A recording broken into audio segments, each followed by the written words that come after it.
আপনি কি একটি 32 ইঞ্চি স্মার্ট অ্যান্ড্রয়েড টেলিভিশন কিনতে চাচ্ছেন রিজনেবল প্রাইসে, বেস্ট কোয়ালিটির টেলিভিশন? তাহলে এই ভিডিওটি আপনার জন্য।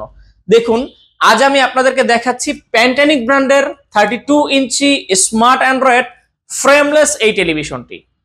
ফ্রেমলেস পুরোটাই ডিসপ্লে এবং আইপিএস ডিসপ্লে। আপনি এই টেলিভিশনটি যে কোনো সাইড থেকে দেখবেন, কখনোই নেগেটিভ দেখা যাবে না। দেখুন কতটা চমৎকার পিকচার এবং রেজুলেশন। টেলিভিশনটিতে আপনারা ইউটিউব, নেটফ্লিক্স, অ্যামাজন প্রাইম, হইচই, চরকি, অ্যান্ড্রয়েডের সমস্ত অ্যাপসগুলো অপারেট করতে পারবেন এবং CC camera, projector, monitor, pen drive, keyboard, mouse সমস্ত অ্যাপসগুলো কিন্তু আপনি এই টেলিভিশনটাতে চালাতে পারবেন এবং আপনি চাইলে আপনার স্মার্টফোনের মাধ্যমে স্ক্রিন শেয়ার করেও চালাতে পারবেন। এই টেলিভিশনটিতে আপনি পাচ্ছেন 1 বছরের পার্টস এবং প্যানেল রিপ্লেসমেন্ট গ্যারান্টি, 10 বছরের ফ্রি সার্ভিস ওয়ারেন্টি। টেলিভিশনটির বর্তমান প্রাইস হচ্ছে মাত্র 14,000 টাকা। আর দেরি না করে টেলিভিশনটি অর্ডার করতে আমাদের স্ক্রিনে দেওয়া নাম্বারে কল করুন অথবা আমাদের ওয়েবসাইট ভিজিট করুন www.ponnobiri.com। ধন্যবাদ।